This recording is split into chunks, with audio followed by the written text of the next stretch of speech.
¿Ya tienen lista de asistencia? Listo, entonces, para hablar de farmacoterapia en el adulto mayor, ya hemos venido diciendo que en el anciano, un adulto mayor, ¿cuándo se considera adulto mayor? 65 años.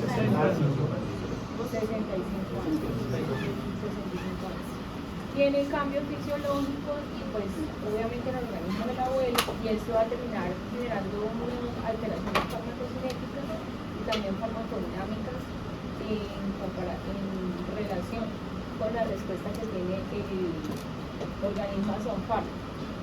Entonces, ¿cuáles son los principales cambios fisiológicos? Va a disminuirse o alterarse la tasa de filtración glomerular, o sea, la función del riñón, la función hepática también. También hay una pérdida de masa muscular, que últimamente se ha hablado mucho de conservar la masa muscular en el adulto mayor, pues para disminuir estados de desnutrición, alteraciones con respecto a la respuesta de fármacos o inclusive prevenir enfermedades. Impacto en la farmacocinética y farmacodinamia, pues altera todo lo que tiene que ver el acné, la absorción de distribución, el metabolismo y la eliminación de fármacos, y claramente también la respuesta en farmacodinámica que tienen ciertos fármacos en a receptores o disminución de la presentación de receptores, por ejemplo, interacciones farmacológicas, etc. A nivel farmacocinético, entonces, hablamos primero de la absorción. El envejecimiento va a aumentar el pH y va a disminuir el vaciamiento gástrico, ¿sí? Entonces eso hace que ciertos fármacos, por ejemplo, si aumenta el pH, ¿qué quiere decir?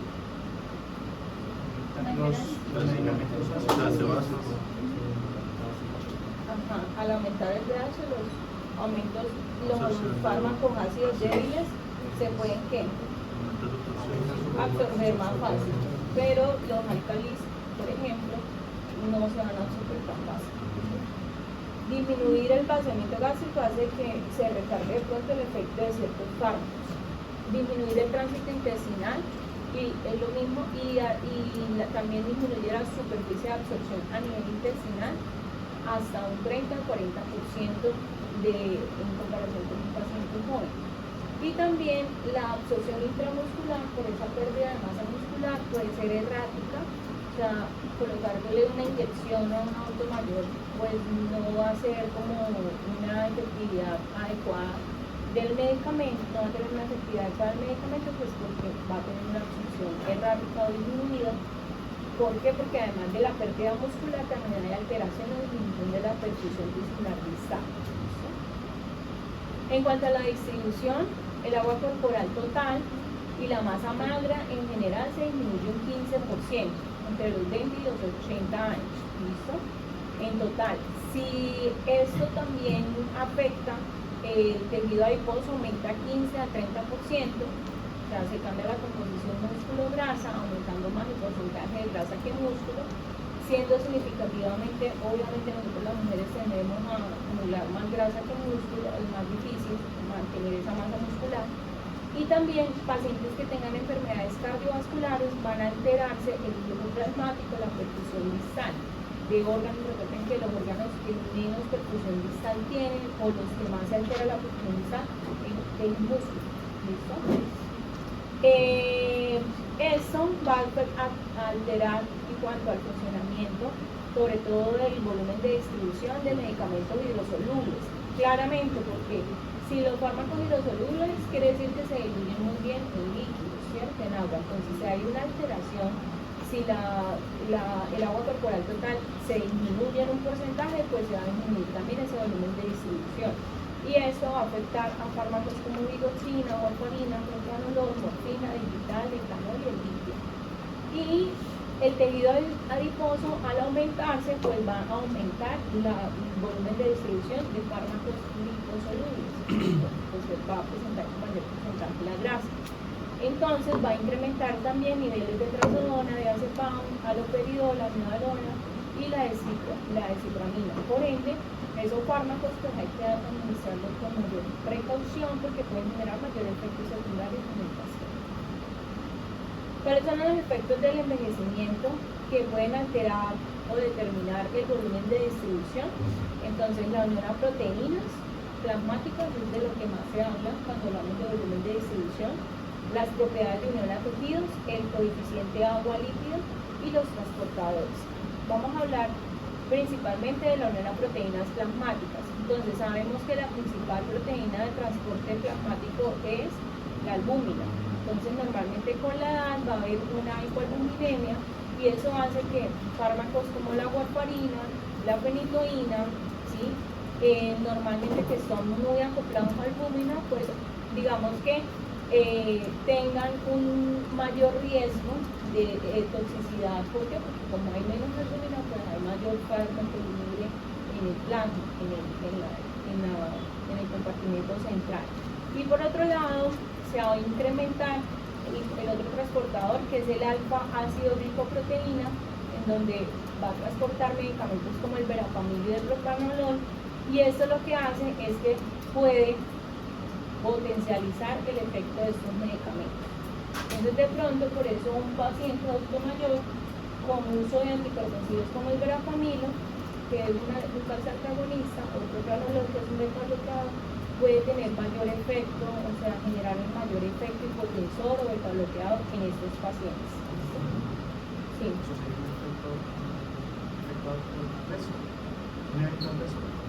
Pues depende. ¿Qué es un adverso?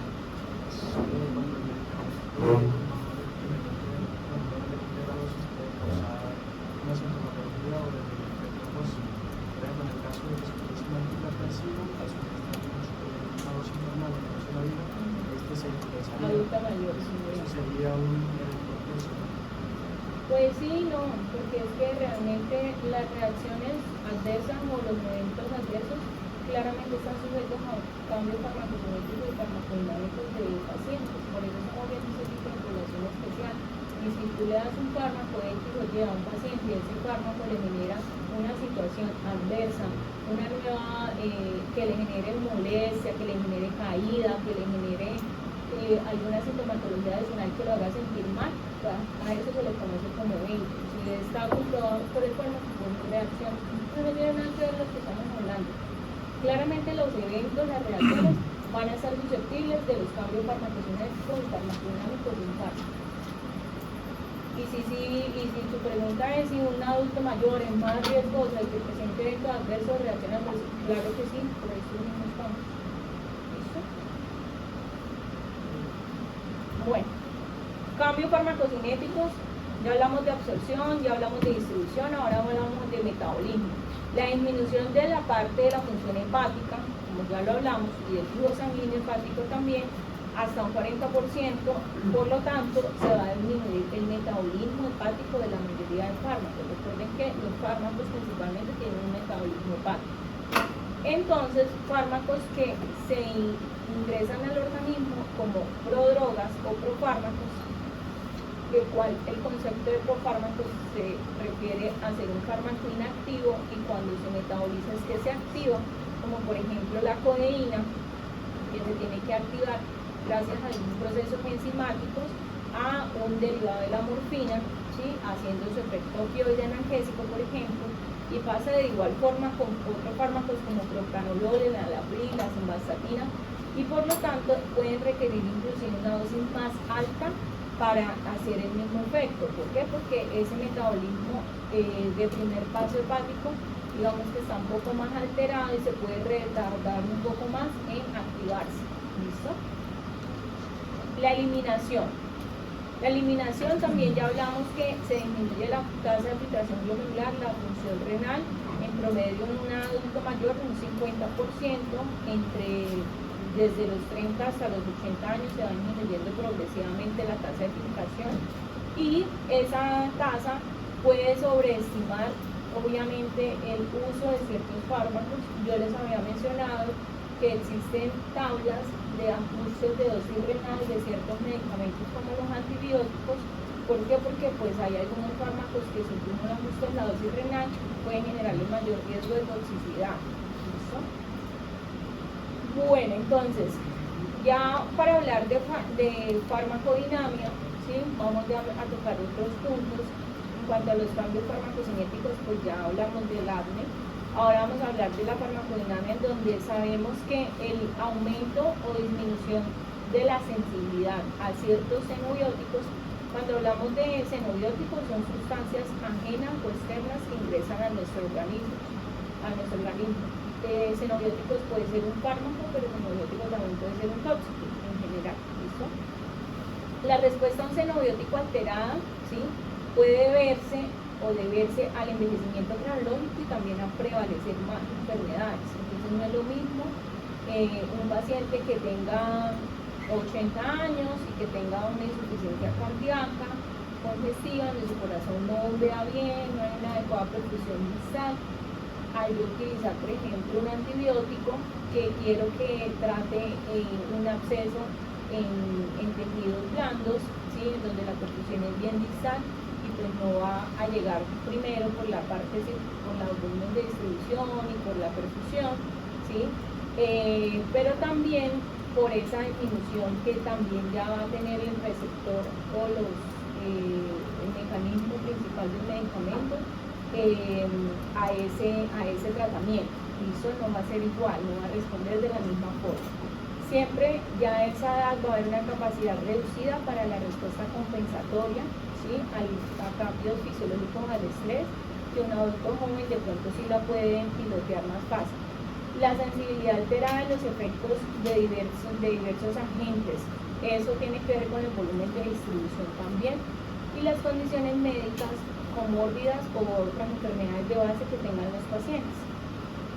Principalmente los cambios farmacodinámicos que van a alterar el adulto mayor, pues digamos que van a estar muy relacionados con los cambios farmacocinéticos, como por ejemplo el pH gástrico principal, ¿sí?, y esto puede hacer que se pueda disminuir de forma indeseable la biodisponibilidad del fármaco, ¿sí?, ya la concentración real que va a llegar del medicamento al sistema circulatorio central. También puede amplificar la sensibilidad del paciente adulto mayor o anciano hacia los efectos de diversas sustancias. ¿Listo? Entonces, recordemos que un paciente adulto mayor es un paciente con riesgo de hacer reacciones adversas a medicamentos, efectos adversos a medicamentos, toxicidad. ¿Por qué? Porque todas sus farmacocinéticas y farmacodinámicas se alteran y porque ya tienen patologías de base instauradas. Bueno, estos son los cambios farmacodinámicos con el envejecimiento, ¿sí? Por ejemplo, el uso de benzodiazepinas en el abuelo va a generar una sedación más profunda, ¿sí?, y una alteración en la estabilidad postural, o sea, mayor riesgo de caídas. ¿Por qué? Porque incrementa la acción o la sensibilidad de las benzodiazepinas con el receptor. La difenhidramina, que es un antihistamínico de primera generación, va a alterar también el balance postural, que es la capacidad de estar de pie con equilibrio, ¿sí? No va a cambiar tanto como, por ejemplo, si cambia con las benzos. El diltiazem va a generar mayor efecto antihipertensivo en el adulto mayor, potencializando su efecto. El verapamilo, que es un calcio-antagonista dentro del grupo de los antiarrítmicos, también va a incrementar ese efecto farmacológico. El enalapril como antihipertensivo no cambia mucho. La furosemida como diurético va a disminuir esa respuesta que normalmente en un adulto joven tiene de forma de toda la furosemida, y en el adulto mayor ya no tanto. Y la warfarina, que es un anticoagulante, va a aumentar esa respuesta del medicamento en adulto mayor, o sea, va a tener un mayor riesgo de sangrado. Sí, que no son capaces de tener equilibrio.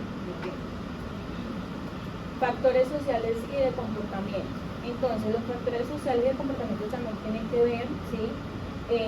Normalmente se altera mucho el comportamiento de un adulto mayor, por ejemplo, con el uso de varios medicamentos, con polifarmacia, ¿cierto? También las pacientes que no tengan muy buen nivel educativo, ¿sí?, que no crean en la práctica médica o que no confíen en su médico, pues pocas veces van a responder o a tener una buena actitud y buena adherencia con los ajustes de medicación o con la indicación farmacológica. Siempre en el adulto mayor hay tendencia a formular de más, o sea, a hacer cascada de la prescripción y a generar polifarmacia. Y también hay un factor comportamental siempre del abuelo, ¿sí? Pues ya son más chochos, más necios, es difícil que entiendan una recomendación médica, normalmente ellos las ignoran, ¿sí? Es poco el abuelo que realmente hace empatía con el médico y la idea siempre es hacer empatía para que ellos realmente crean en lo que uno les está diciendo, que es por su bien, y en la casa sí hagan caso y se tomen los medicamentos que se les está indicando cuando son necesarios. La polifarmacia, pues ya hablamos de esto, que síntomas, medicamentos es polifarmacia, cuando, sobre todo que hay mayor riesgo cuando lo ven varios especialistas y hay mala comunicación. La prescripción inapropiada hace parte de polifarmacia, sabemos que puede terminar en un problema de salud pública, mala selección de medicamento, de la dosis, no usan fármacos beneficiosos realmente. Existen 10 medicamentos que las personas adultos mayores deben evitar tomar, o si los van a tomar, que los tomen con mucha precaución. El primero son los AINES, ¿sí? Los AINES son analgésicos antiinflamatorios no esteroideos como la Naproxeno, Ibuprofeno, Diclofenaco, ¿sí? En donde estos pueden, en un abuelo, ¿no? En un adulto mayor, puede aumentar el riesgo de úlceras gástricas, de sangrado del tubo digestivo, y aumentar la presión arterial y empeorar la insuficiencia cardíaca o renal. La digoxina, que es un fármaco que se indica normalmente en falla cardíaca, pero en dosis mayores en el abuelo puede ser tóxica. Recordemos que la digoxina es de los fármacos que tienen un margen terapéutico estrecho y con una variabilidad en dosis pueden generar toxicidad. Entonces siempre se debe ajustar la dosis de acuerdo al clearance o a la tasa de filtración glomerular del paciente. Clearance de la creatinina, la función renal. ¿Listo? Relajantes musculares como la ciclobenzaprina, metocarbamol, que son uno de los más usados, ¿sí? Aumenta la somnolencia en el abuelo con riesgo de caída, boca seca y retención urinaria. Los antidiabéticos, sobre todo acá en Colombia, la glibenclamida, por su vida media larga puede generar mayor riesgo de hipoglicemia, por eso la glibenclamida en un abuelo adulto mayor no se recomienda. Ansiolíticos y fármacos para el insomnio como diazepam, cualquier benzodiazepina, ¿sí? O medicamentos Z, análogos de benzos, pueden aumentar claramente el riesgo de caídas, confusión y deterioro cognitivo. Pues una caída en un adulto mayor puede terminar en una fractura de cadera. ¿Listo? Drogas anticolinérgicas como la metilina, que son antidepresivos tricíclicos, o la oxybutonina, que es otro fármaco que lo utiliza urología para incontinencia urinaria, pueden generar confusión, delirios en un paciente, visión borrosa, problemas urinarios y en los abuelos masculinos, pues, generar prostatismo y hiperplasia prostática benigna. Medicamentos para el dolor como la meperina, que es un opioide atípico, puede aumentar el riesgo de convulsión y de confusión en un abuelo mayor. Evitar fármacos también que tengan antihistamínicos, o sea, los antigripales, ¿sí? Hay que evitarlos como de uso convencional, pues que pueden generar delirio, confusión, visión borrosa, estreñimiento, problemas urinarios y boca seca, es decir, síntomas anticolinérgicos. Y los antipsicóticos, sin buena vigilancia médica y tampoco cuando no se usan para dar las dosis, pueden terminar en eventos cerebrovasculares, temblores, somnolencia y caídas. Y los estrógenos en el adulto mayor puede aumentar el riesgo de cáncer de mama, tromboembolismo y la demencia. ¿Listo?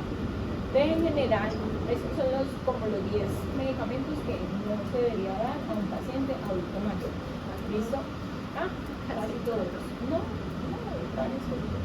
pero pues sí restringen varios. Existen unos criterios que son aplicables para el adulto mayor, que son los criterios de BIRS, ¿sí? Y y otros que se llaman criterios de stop-start. Los criterios de BIR son unos criterios específicos para formular con precaución a un paciente adulto mayor. Y los criterios stop-start hablan de qué fármacos yo debo suspender cuando yo veo en consulta externa o en consulta médica, o en urgencias, o en cualquier escenario médico, a un abuelo adulto mayor y cuáles sí debo continuar. Por eso se llaman stop y start. Entonces, los criterios de BIR son medicamentos potencialmente inapropiados y deben evitarse en la mayor medida lo posible en los adultos mayores. ¿Por qué? Porque pues si utilizamos estos medicamentos pueden empeorar o exacerbar enfermedades de base de los abuelos o generar una nueva enfermedad. Si los vamos a usar porque el paciente los necesita sí o sí, pues hacerlo pero bajo estrecha vigilancia médica. Estos criterios fueron descritos en el 2012, ¿sí? Y los objetivos básicamente de los criterios de BIR es pues dirigidos hacia la población mayor de 65 años, que se utiliza tanto en la comunidad ambulatoria como hospitalizados, incluye medicamentos recetados y de forma adecuada, pero también aquellos que tienen una prescripción inapropiada para reducir esta prescripción inapropiada. También evaluar patrones de consumo de fármacos, porque normalmente los abuelos se tienden a automedicar mucho. Y también educar tanto al médico como a los pacientes sobre el uso adecuado de los medicamentos en estas edades. Entonces estos son los criterios de BIRS. Básicamente hablan de fármacos de uso inapropiado en adulto mayor. Miren que son básicamente los mismos que hablamos en los 10 medicamentos que no debería ser usado en el anciano. Entonces, dentro de eso las AINES, ¿sí? Aquí incluyen la aspirina. Normalmente la aspirina,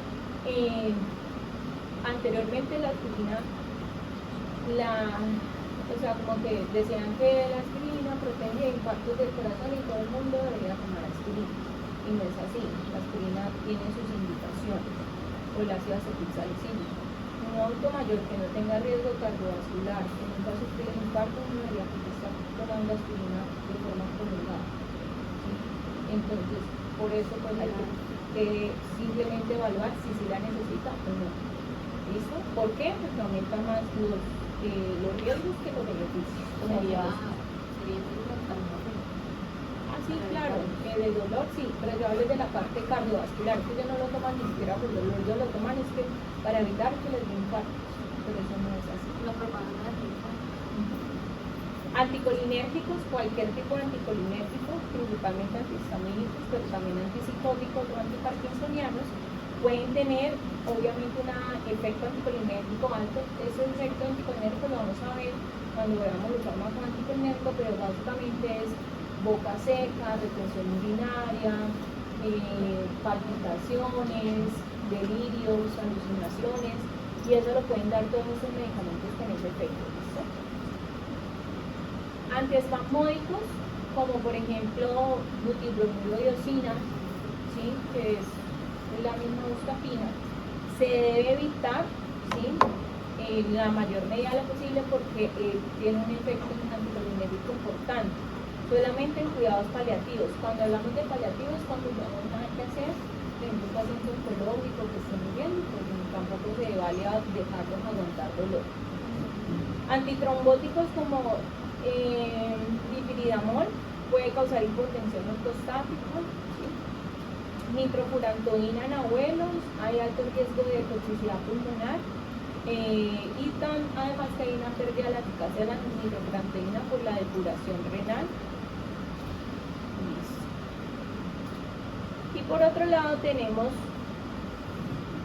las benzodiazepinas y los mismos estrógenos que ya habíamos hablado. Las benzos es básicamente por el riesgo de demencia, el riesgo de caídas y el delirio. Realmente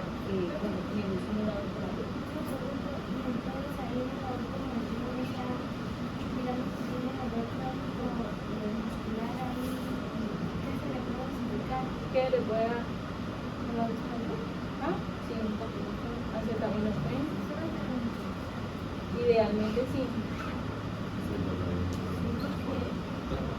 es un paciente oncológico y que tenga un dolor crónico intratable, se puede utilizar opioides débiles, opioides en general. Si es un paciente con cáncer, pues claramente tenemos que dar.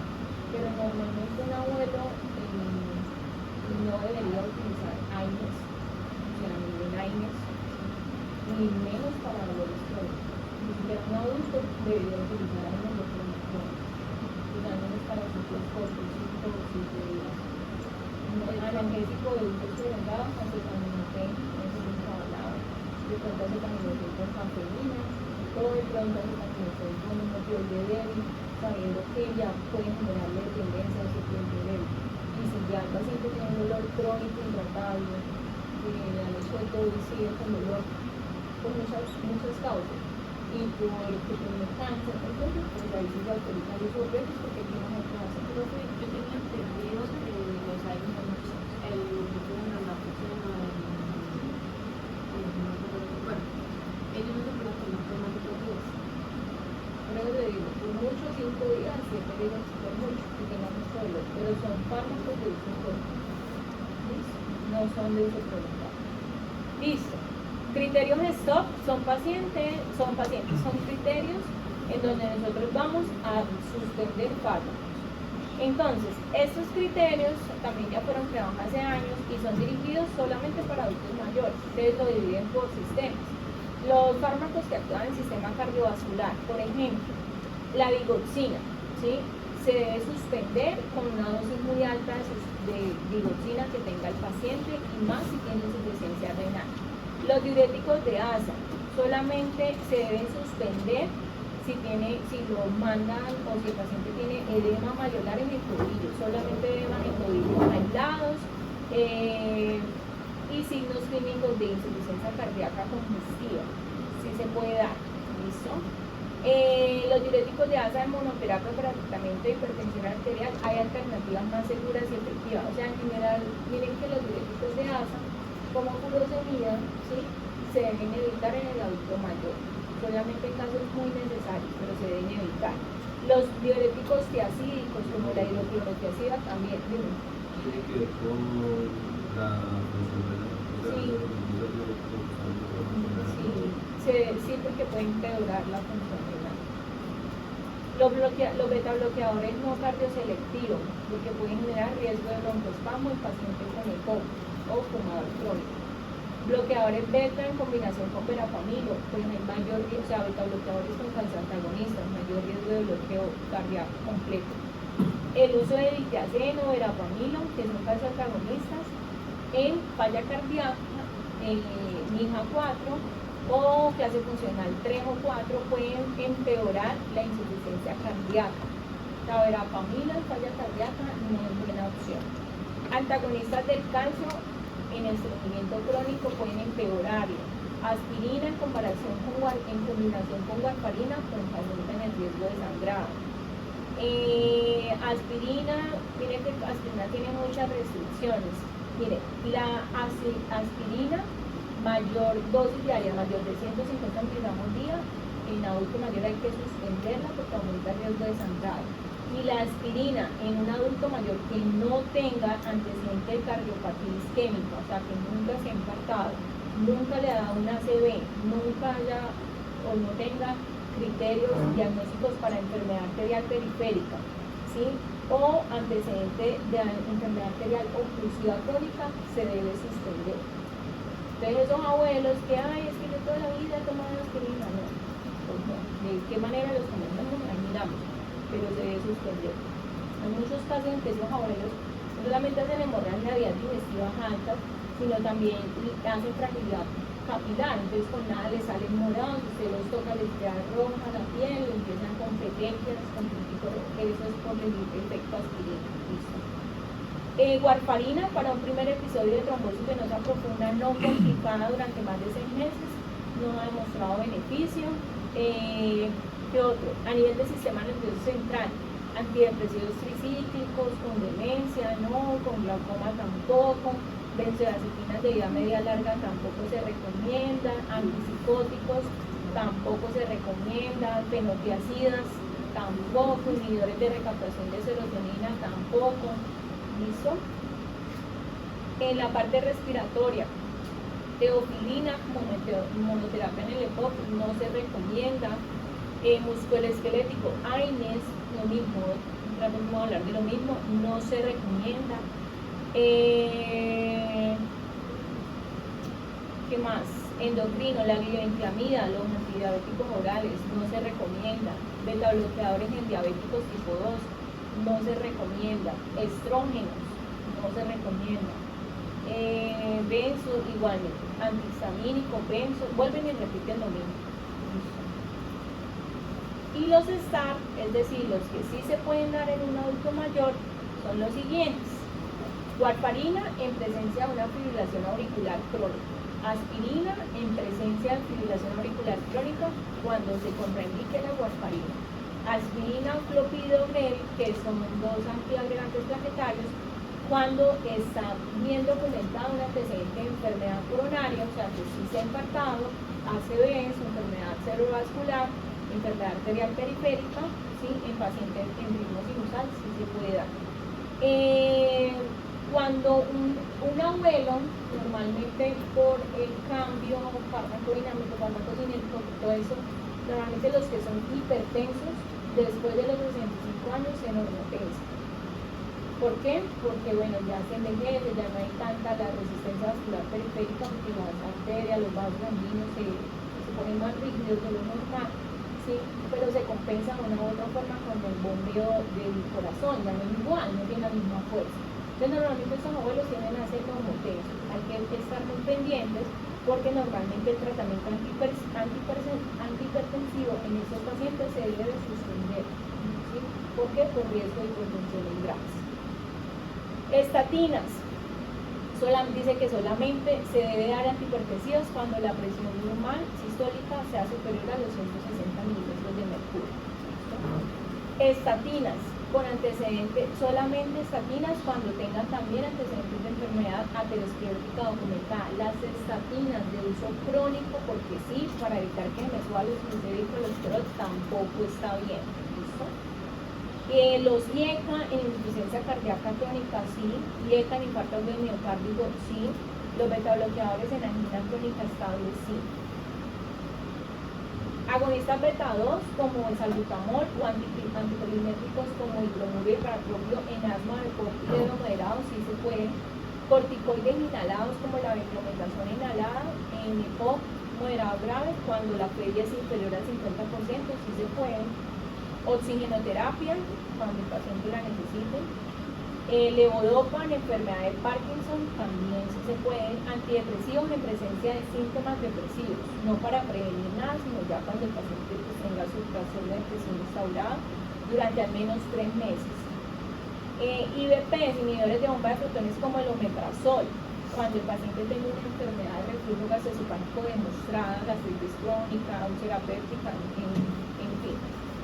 Suplementos de fibra en enfermedad diverticular.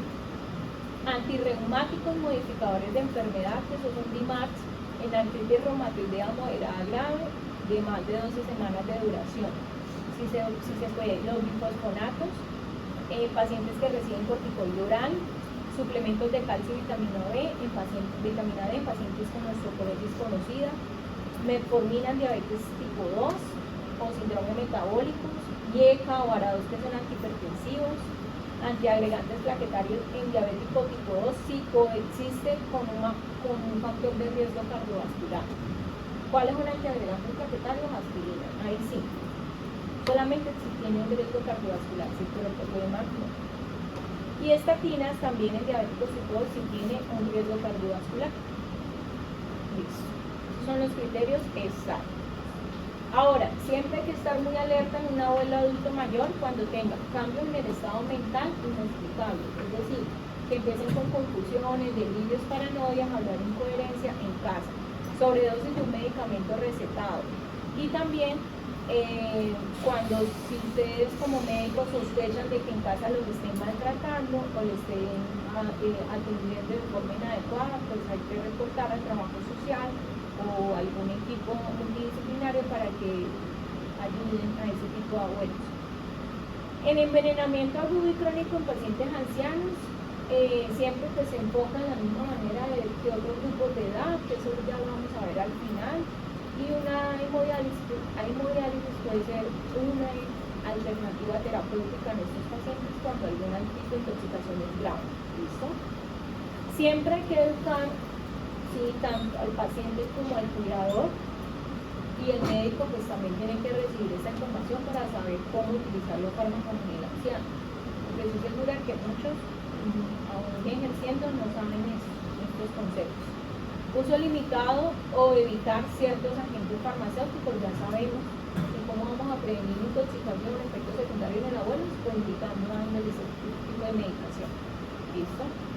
Y ya mantener esa monitorización. Ahora vamos para la farmacoterapia en el embarazo. ¿Sí? Le damos seguido pues como para terminar, alcanzar esta clase de hoy. Los fármacos, sabemos que cuando se administran en una embarazada no estamos hablando de un solo paciente, sino de dos, del binomio madre e hijo, ¿sí? Normalmente muchos fármacos, sobre todo los que se administran en el primer trimestre del embarazo, pueden generar malformaciones congénitas que son irreversibles en el feto, ¿sí? O principalmente pueden generar efectos adversos que se manifiestan solamente en etapa postnatal. El caso más común o el más hablado fue la talidomida, que fue entre 1950 y 1960, que fue antiemético que generó la focomelia en esos bebés.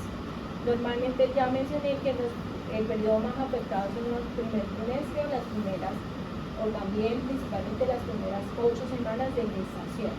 ¿Sí? Existe cierta susceptibilidad genética, ¿sí?, a que ese embrión se altere de forma más fácil a cosas externas teratogénicas como los medicamentos. Pero también existe ya estado fisiológico de la madre que predispone a esa teratogenicidad.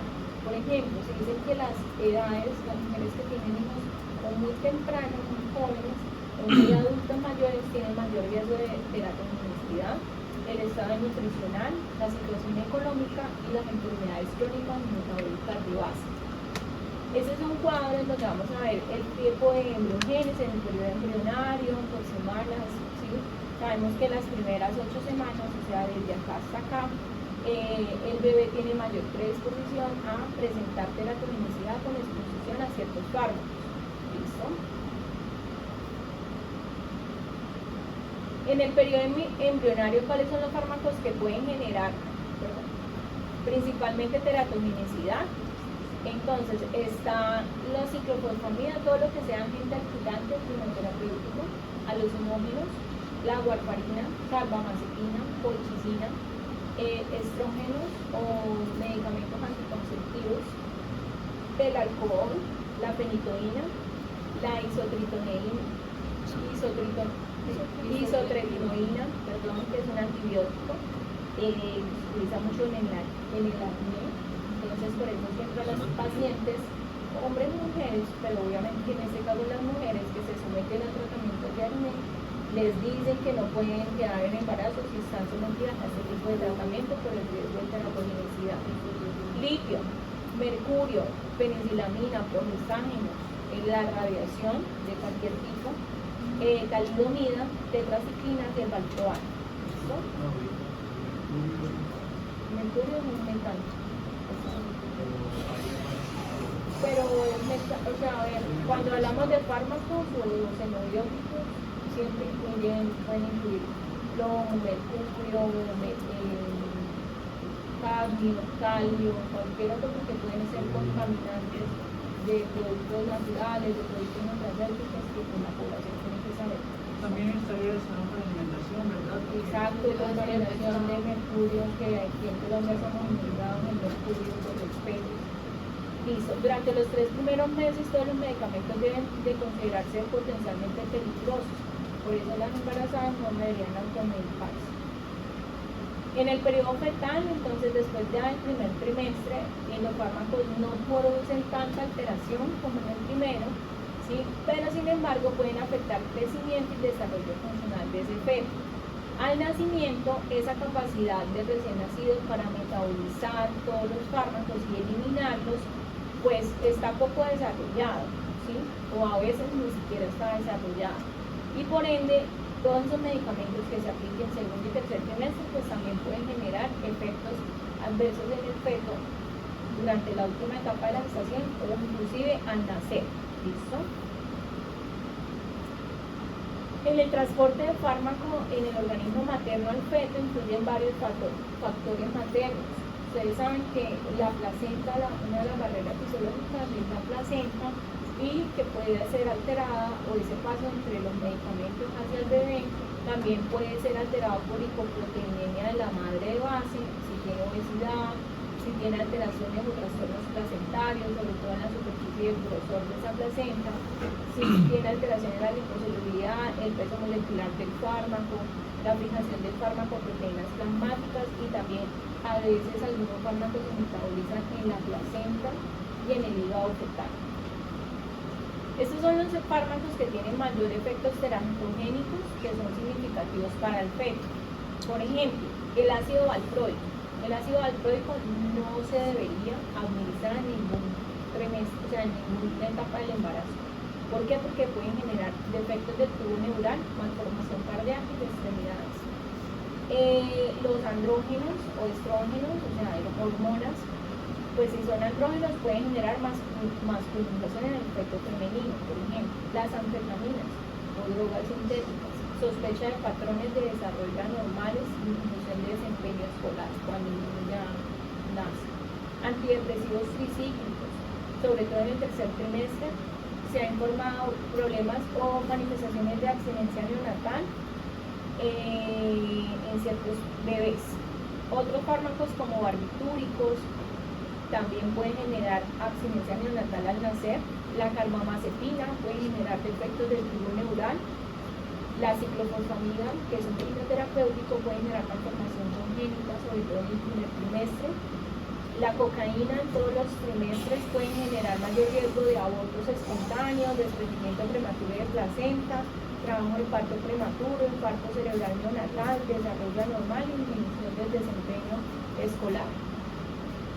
El diazepam no se recomienda en ninguna etapa del embarazo porque el uso crónico puede llevar a dependencia neonatal o abstinencia cuando nace.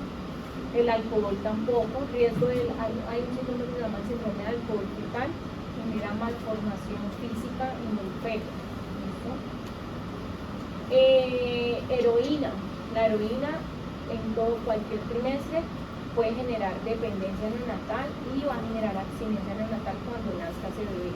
La isotretinoína, que es la que estamos hablando, hay riesgo extremadamente alto de malformaciones del sistema nervioso central, cara, oído y otras partes del feto.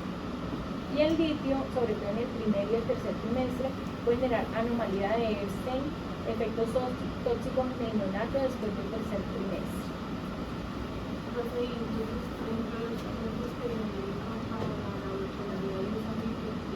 No, pues hay que buscarle otras opciones terapéuticas. Por ejemplo, algún antibiótico. Ya lo último, ¿no? No, el litio, pues el litio es primera línea en persona porque es verdad, pero hay otras opciones terapéuticas. Entonces tenemos que buscar otras opciones. ¿Cómo? Que también hay fármacos que Ah, pasan sí, por la leche. esa es la lactancia, claro. Es el síndrome de No sé, estos son la otra lista de fármacos, como por ejemplo el metiltiuracilo puede generar hipotiroidismo, el metotrexato, múltiples malformaciones congénitas, el metronidazol puede ser mutagénico, el micofenolato fetilo puede generar malformaciones en cara, extremidades, el misoprostol tiene el síndrome de Mobius, recuerden que el misoprostol es el que utilizan las mujeres para abortar y a veces lo hacen de forma inadecuada, pues pueden generar riesgos para ella por el mamá. ¿Qué? No. Si es algo muy grave, albendazol, timidazol, dependiendo del tipo de embarazo, y si no es necesario, no se para esperar a que nazca el bebé ya, y si es algo muy necesario, si no, metiltiuracilo normalmente se utiliza para trastornos de tiroides. Misoprostol, ya hablamos. Propiltiracil igual, gozo congénito.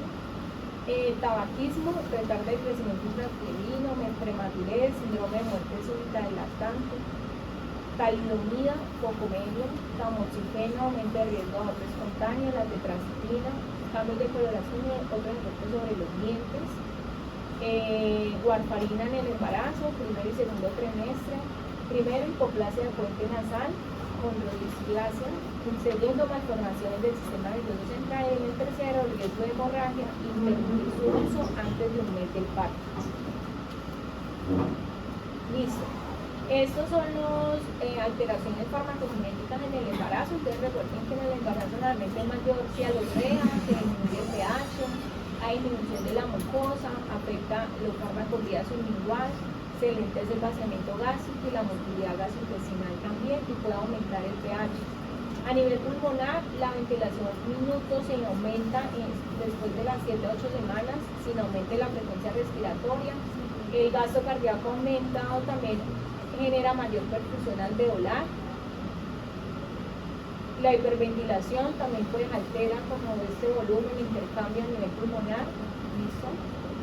La absorción intramuscular aumenta a causa de la vasodilatación regional, a diferencia del adulto mayor que disminuye esta absorción intramuscular.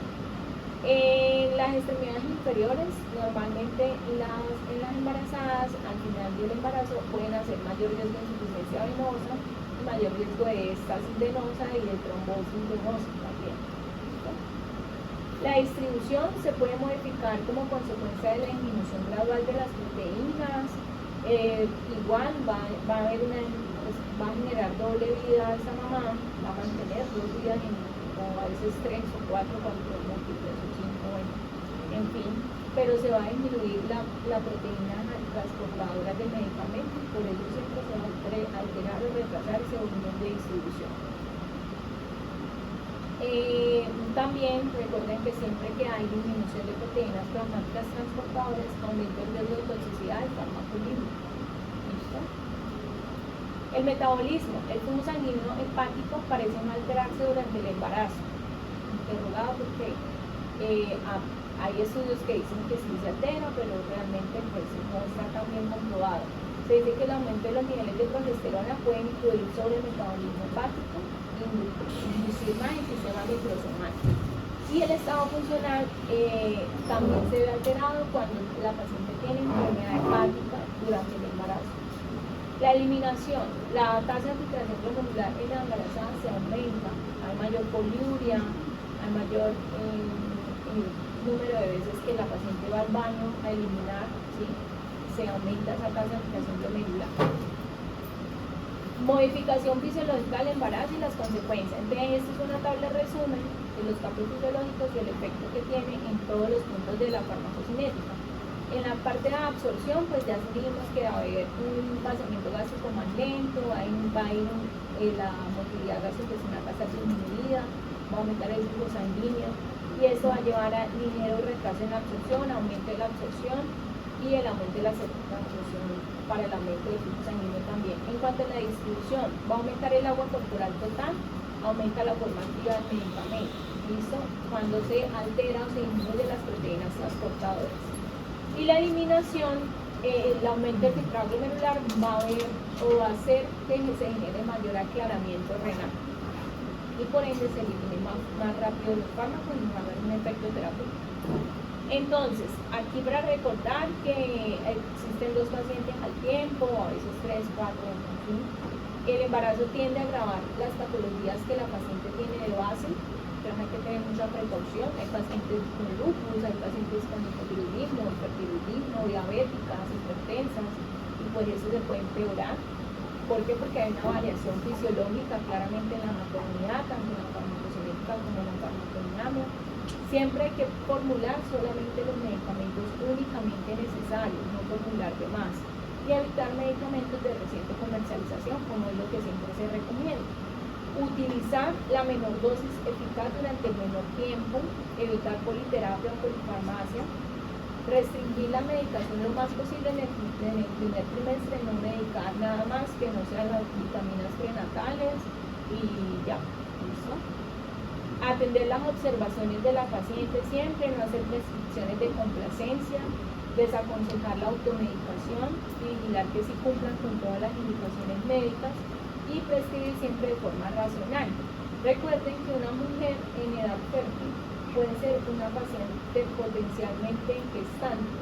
Entonces, por ende, cada vez que yo formule un medicamento a una paciente en edad fértil que no planifique, que tenga vida sexual activa, pues hay que preguntar el riesgo de embarazo para saber bien qué medicamento formular o no y evitar una posible teratogenicidad en ese embarazo. Estas son las categorías FDA para evaluar el riesgo teratogénico que tienen los fármacos. Entonces, yo pues si yo no sé, si yo no me acuerdo si el medicamento se puede dar o no en el embarazo, uno básicamente lo que hace es buscar en las diferentes farmacopeas, libros o googlear básicamente, o en las bases de datos del fármaco, aplicaciones como iDocus, la clasificación FDA del embarazo. Entonces, ¿alguien ya ha visto antes la clasificación FDA en el embarazo? ¿De qué se trata? Con algunos fármacos. ¿Qué significa la clasificación FDA en el embarazo?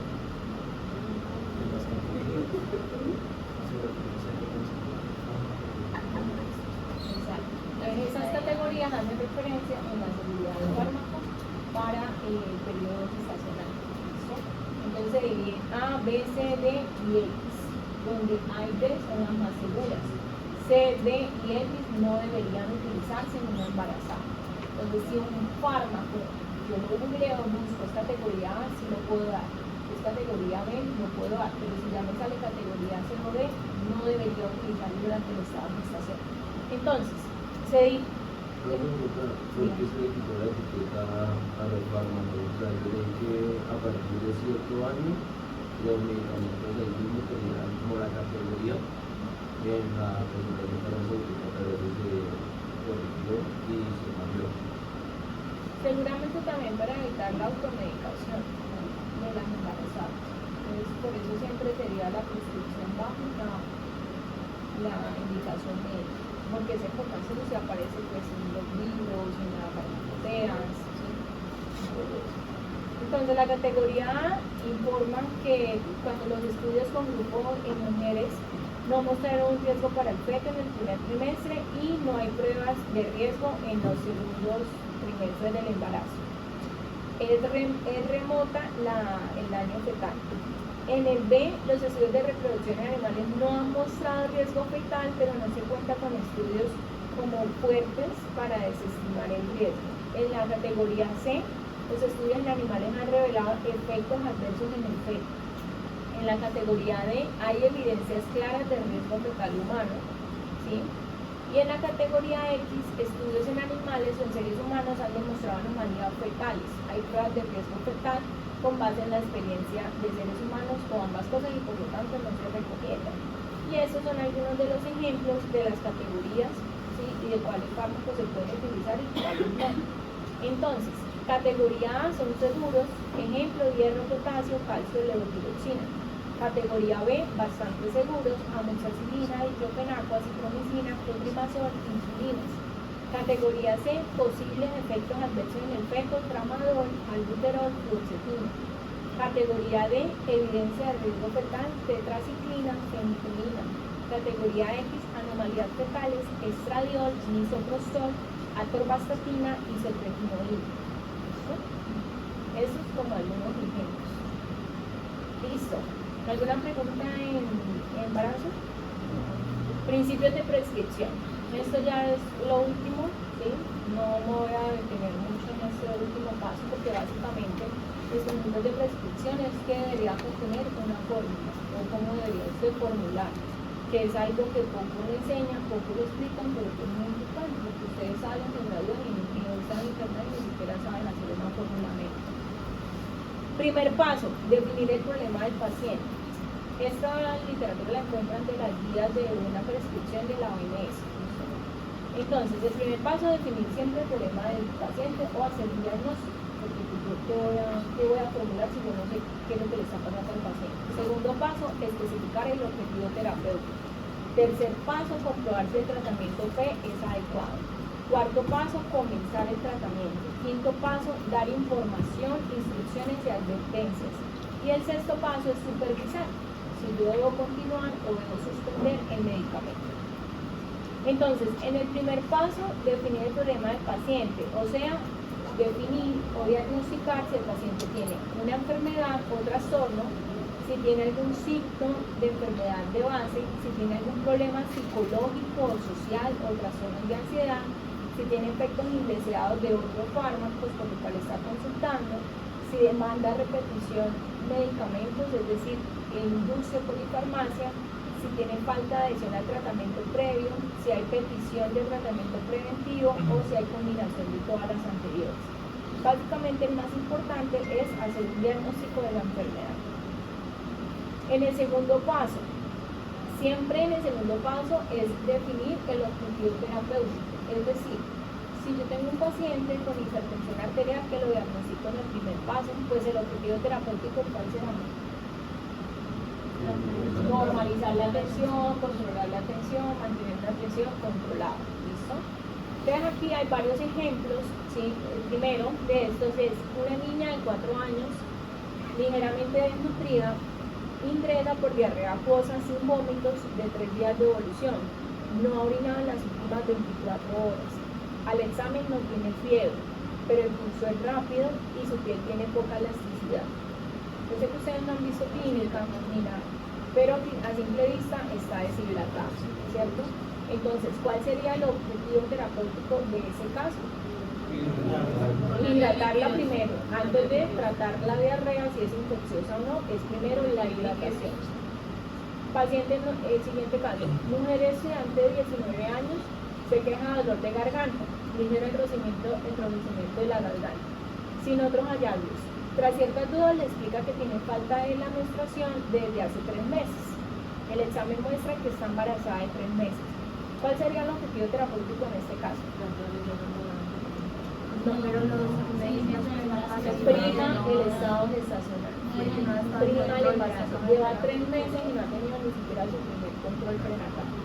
Entonces, prima claramente, pues luego se le dará el tratamiento del dolor, pero primero es lo más importante es el estado de embarazo que ella tiene.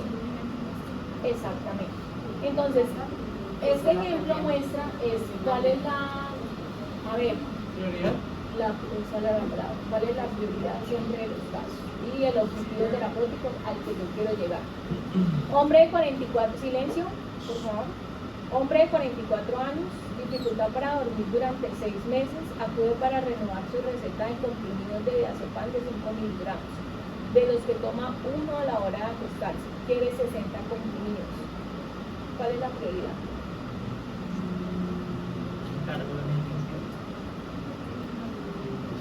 la dificultad para dormir. Otro que está automedicando. No, automedicando no, esto está saliendo.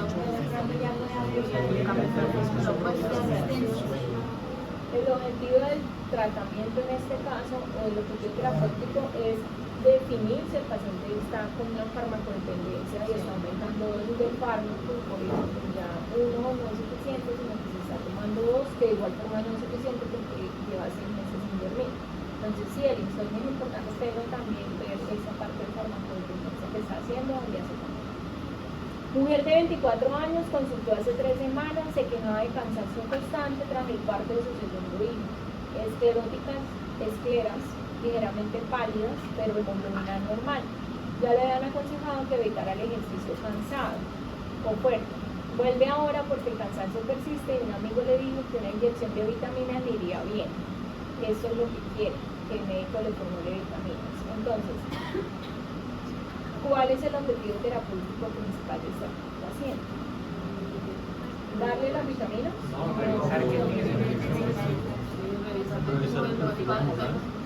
Revisar el perfil hormonal porque acaba de salir de un embarazo, revisar un hemograma porque está en su postparto y puede tener una hemorragia uterina normal que no ella misma ni la manifieste, puede generarle un trastorno anémico, aunque dice que la hemoglobina está normal, pero está pálida. ¿Listo? Ya, básicamente eso. Perfil tiroideo también. Yo, por ejemplo, pide vitaminas con dosis, ¿verdad?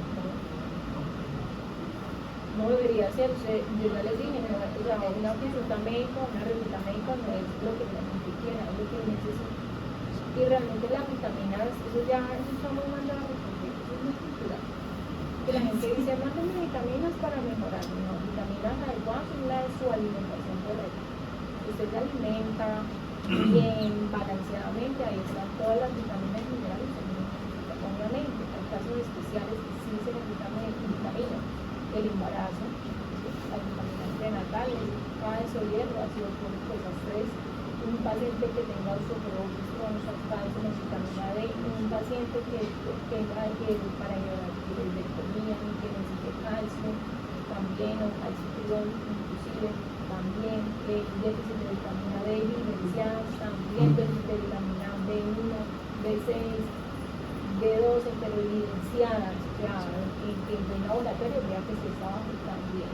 Pero así como sí, lo van a formularle porque sí, para que le dé más energía. Eso es mental, esa es cultura, eso es cultural. ¿Listo?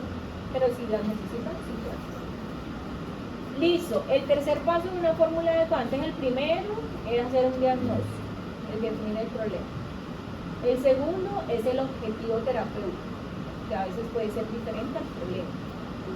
El tercer paso es buscar el medicamento P. El medicamento P, algunas literaturas lo hablan como el medicamento personal o personalizado para este tipo de patología. Y yo tengo que averiguar cuál es el medicamento más adecuado, porque fármacos en el mercado hay muchos, pero yo cuál voy a elegir, el fármaco de mejor, el que tenga pues mayor primera eficacia y seguridad, ¿sí? Pero que también tenga una forma farmacéutica adecuada para ese paciente, que tenga una pauta de dosificación estándar, que sea fácil de administrar, que también tenga una duración del tratamiento estándar, ¿listo? Y siempre verificando la efectividad, que cuando hablamos de efectividad hablamos de indicación y conveniencia, y la seguridad, que cuando hablamos de seguridad hablamos de contraindicaciones, interacciones y grupos de riesgo elevado. ¿Cuáles son los pacientes de grupo de riesgo elevado? Pacientes en embarazo, lactantes, lo que tú dijiste ahorita, ¿listo?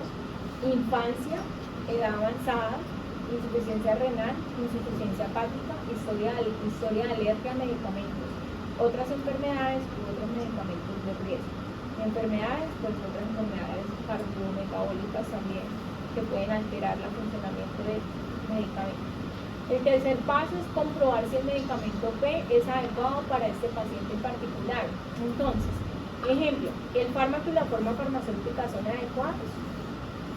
O sea, miramos la efectividad y seguridad en cada paso. Efectivo es si la indicación está adecuada, el fármaco es realmente necesario, es fácil de manejar, es costo efectivo, seguro.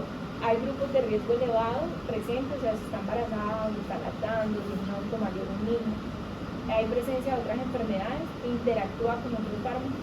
La pauta de dosificación, la dosis del medicamento es adecuada, es fácil de acordarse el paciente, es fácil de aplicar, es fácil de tomar. Las contraindicaciones, grupo de riesgo elevado y presencia de otras enfermedades. La duración es adecuada, la duración del tratamiento es suficiente. Por ejemplo, siempre hay un estándar de que los antibióticos serán por 3, por 5, por 7, por 3 días, por 14, por 28 o por 42 días. ¿Por qué? Eso lo vamos a ver cuando veamos farmacocinéticos con tratamiento de otros antibióticos. Pero está así. Entonces, un medicamento antibiótico que se dé por 6 días está mal. Si yo veo una formulación así, está mal. ¿Sí? No es un médico que estudió farmacología, por ejemplo. Entonces ya la duración también es importante en los tratamientos, ¿listo? Bueno, el cuarto paso, una prescripción, o sea, fórmula médica siempre debe incluir nombre, dirección y teléfono del prescriptor, el médico, fecha, claramente, nombre del paciente con documento de identificación, edad, idealmente, dirección también, firmas iniciales mías al final, el médico tratante, y dentro del contenido debe tener nombre genérico del fármaco o comercial, ¿sí? Porque también se lo pueden colocar, forma farmacéutica, cantidad total, instrucciones y advertencias. Entonces, esta es una fórmula, un ejemplo de una fórmula en donde, por ejemplo, bueno, acá en Colombia se utiliza el contrario, se utiliza primero el nombre del paciente, documento, edad, teléfono, dirección, etc. Y acá abajo van los datos de quien firma, quien prescribe, el médico tratante, ¿cierto? Pero el contenido es lo más importante. ¿Qué voy a colocar de primero? El nombre del medicamento, ¿sí? Ya sea genérico o comercial, como les digo. Segundo, la forma farmacéutica. ¿Recuerdan la forma farmacéutica? Sodio, litio, gas, ajá. Entonces, por ejemplo, aquí la forma farmacéutica, ¿cuál es? Suspensión de 100 ml. Concentración. ¿Cuál es la concentración de este? 50 miligramos por ml es la concentración de ese fármaco. Dosis.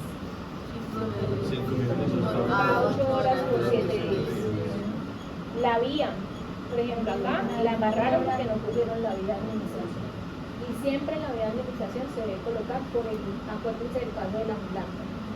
¿Sí? ¿Listo? Entonces, así sea obvio. Ay, pues claro, él viene suspensión oral, pues obvio es vía oral. No, tienen que ponerlo porque hay gente que no cree en lo obvio. O sea, hay gente que hay que explicarle con plastilina absolutamente todo. Y si puede hacerle uno, hágalo. Frecuencia, ¿cuál es la frecuencia? La dosis a 8 horas de la frecuencia. La duración, 7 días. y la cantidad de dispensar, ¿cuánto sería?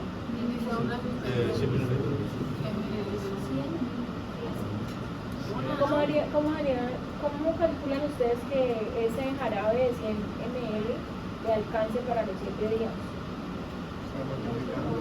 ¿Qué multiplicas? 5 por 8. 24% dividido entre 8. Y ahí le dan 24 por 7, ¿por qué? Sí, No sería 5 por 3 por 7. sería 8 por 3. 5 por 3, porque son 3 veces al día, cada 8 horas, son 3 veces al día, sería 15 ml por 7, ¿cuánto van? 15 por 7. Multiplica porque yo por la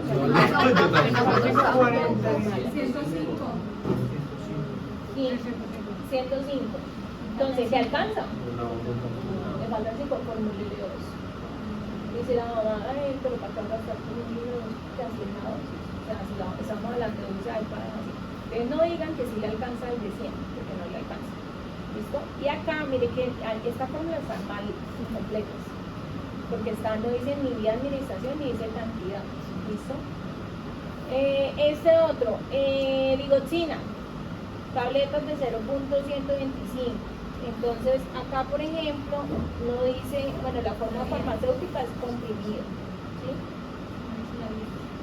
No dice la vía de administración ni la cantidad. Dice envase por 20 comprimidos, un comprimido al día. Entonces, al mes, ¿cuántos envases se va a gastar?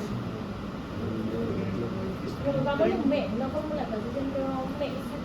Bueno, si son 3 meses, y esta fórmula es para 3 meses, ¿cuántos frascos debo formularle al paciente?